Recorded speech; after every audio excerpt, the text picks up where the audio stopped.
You guys, I'm never ready for the camera to come on live, and it's always like, oh my gosh, here we are. um,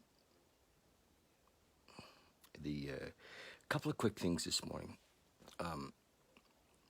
Couple of quick things. It's always the question. Always the question is, who are you, or who am I? And for a lot of us, it's like, it just seems so natural to say, well, I am a father, I am a brother, I am,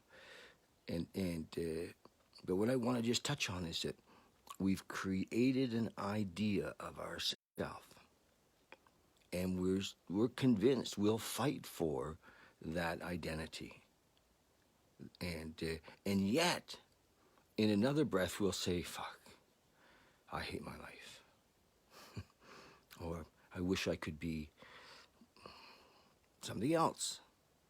And who is it that stops us from being who it is we say we want to be?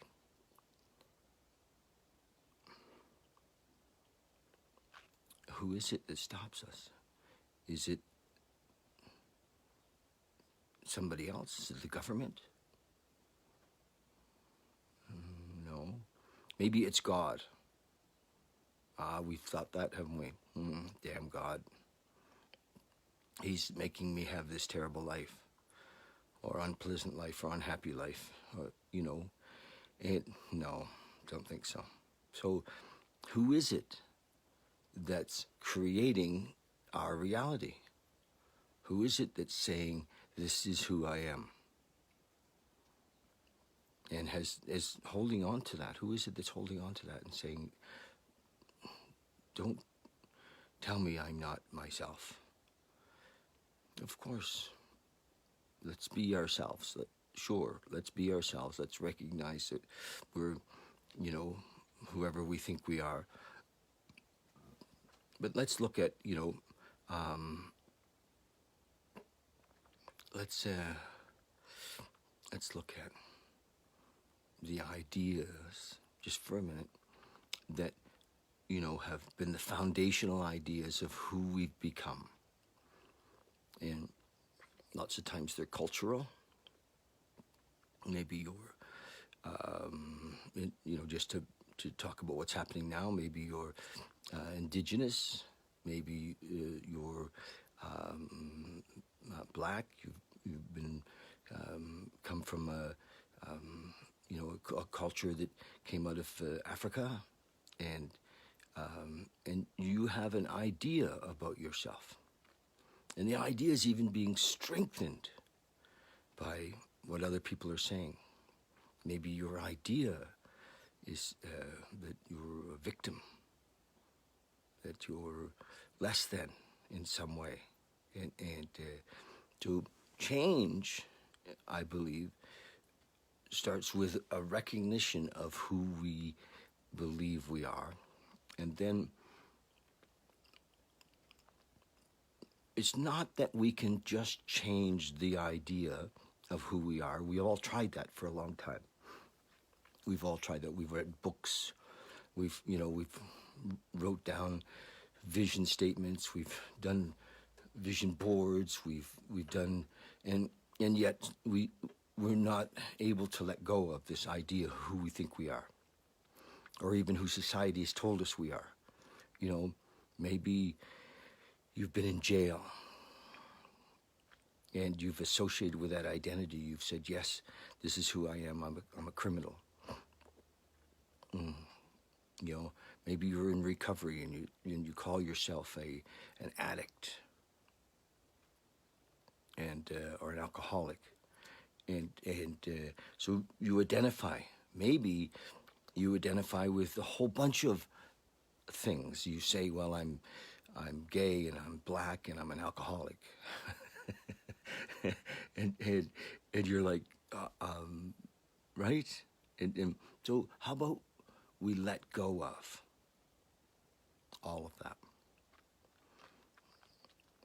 in the moment, when we meet with God, when we meet with universal intelligence, there is none of that in the moment, is there? When you sit quietly by yourself and you're not giving energy to those things, those ideas, those identities, they're not there. They're literally not there. It's not to deny our heritage. I have Scottish descent. Big fucking deal. What does that really mean? You know, it doesn't mean anything. It really doesn't mean anything. So let's recognize that in each moment when we stop and we breathe and we're here and we're experiencing God, we're experiencing love, we're not those things. Our identity of who we think we are is not true. Okay? It's not true. It's a story. And we're so attached, we're so invested in the story.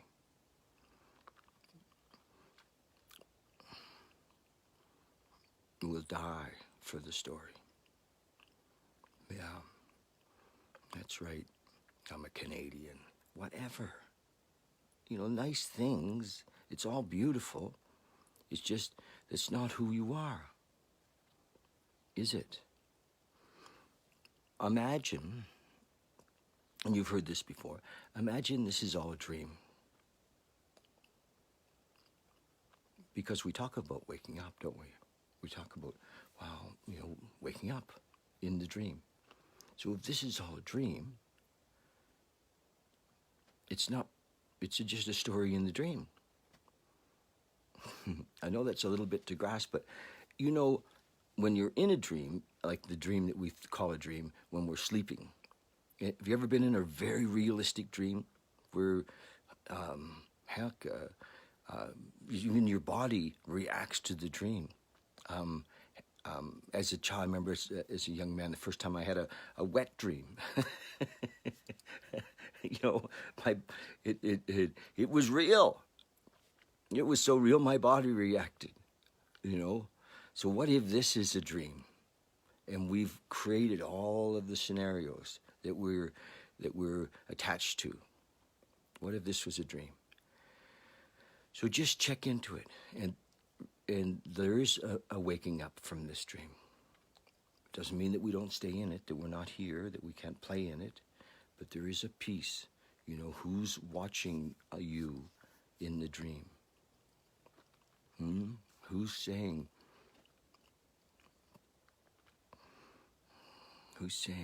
who am I?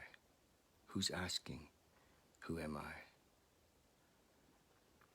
In the dream. So that's the deal. I just wanted to run that by you, that the slim possibility that this is a dream, and it's given strength by our beliefs, and that we can actually, as we let go of them, we don't see ourselves as a criminal, or we don't see ourselves as an addict, or we don't see ourselves as gay or black or white, or as a man or as a woman. Because in the moment, when we're really in the moment, none of that is there. And we let go of our identity, and we let go of our story. Yes. There we go, Jordan. Thank you. So today, I think, is the 13th. So it's interesting.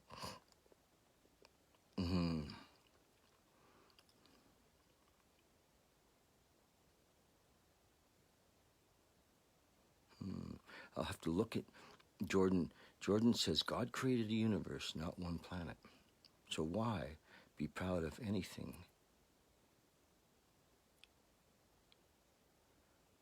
beyond that? Right on. Ashley, what do you think? Is this a dream? Have you created it with your attachments to your story? We've been told, you're a man, you must do this. You're a woman, you must do that.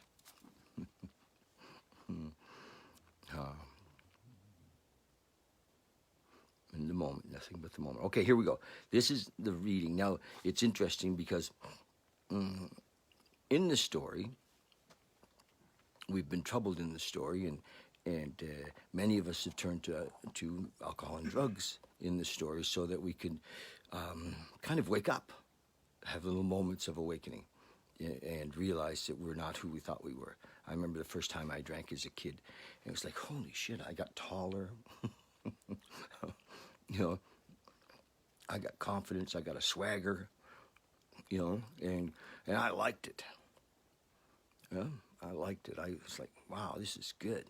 And I was like 13, and you know, and I drank from that day forward to get that, and to, you know, but I always went right past it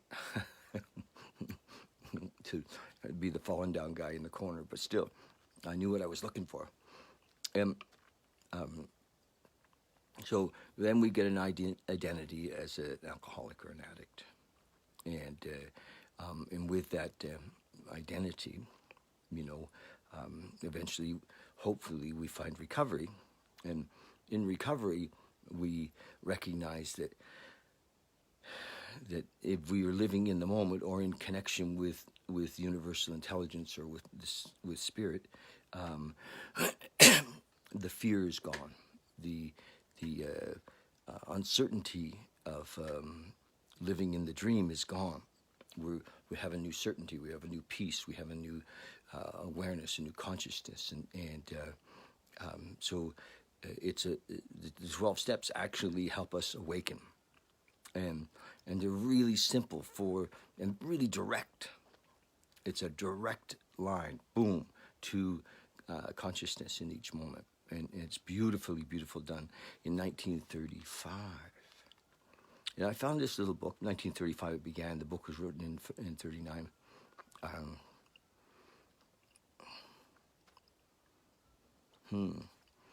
Ashley Thomas wrote, "If it's a dream, wake me up. I am. Wake up, Ashley. Life is all perception, yes. If you can't overcome the battle in your head, then you'll live by everyone else's perceptions." Who is it? Who's the you in your statement? Life is a perception. If you, is that you or is that I? If I can't overcome the battle in my head, then I live by others' perceptions. Yes, we were taught these stories. Yes, it's cultural. Yes, there are others. So, make it personal. Who are you? Okay, I'm going to read this guy's stuff then. This man wrote this book in 1954. And some of it's really, really, really good. And some of it's like, I rewrite it as I go sometimes. Because it's a little in the story. Okay, June 13th, thought for the day. In AA, we have to reeducate our minds. Oh, there you go. We have to learn to think differently. I think that's what we were just talking about, kind of. Because actually, though, in the moment, we're not thinking. We have to take a long view of drinking instead of a short view. Well, that's true. You know, that's in the very beginning. We want to recognize that drinking hasn't served us, or that it's not serving us. We have to take a long view of, we have to look through the glass to see what lies beyond it. We have to look through the night before to the morning after. Oh, I see. No matter how good liquor looks from the short view, we must realize that in the long run, it is poison to us. Yes, for the alcoholic it is. It's like, not for everyone, but for what happens that's different with the alcoholic and the addict than, you normies, is that when we start, we don't have an off switch. And so that's something physical that separated us from the, and from this being a moral thing. And back before AA and the medical opinion that was expressed in AA and came out, that so that we understood alcoholism as a as a mental illness, the people were put in asylums and hospitals and tucked away because there was no way to protect them from themselves. But we got to recognize that the mental illness, if you will, could only be, healed through an awakening. So in the 12 steps, that's what we do, is we have an awakening. The awakening is to the moment, to now. It starts with one day at a time, to one moment at a time. His question in the thought for the day is, have I learned to look through the bottle to the better life that lies ahead? So it's very practical advice in this little book today. Meditation for the day.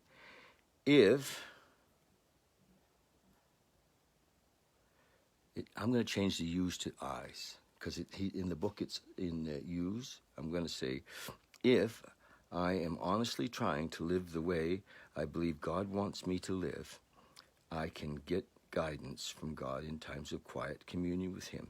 And it's true, provided my thoughts are directed towards God's will in all things, and all good things. So it's true that there is when we do slow down, when we let go of the idea that we think we know what's right or wrong, or good or bad, from our limited story, from our perception of our cultural indoctrination, from our fear, and we let go of right and wrong, or idea of right and wrong, a guidance can come in, and does come in. We call it intuition, but we hear the voice of something. And it's beautiful, because it's of a higher vibration. It comes out of unconditional love and beyond.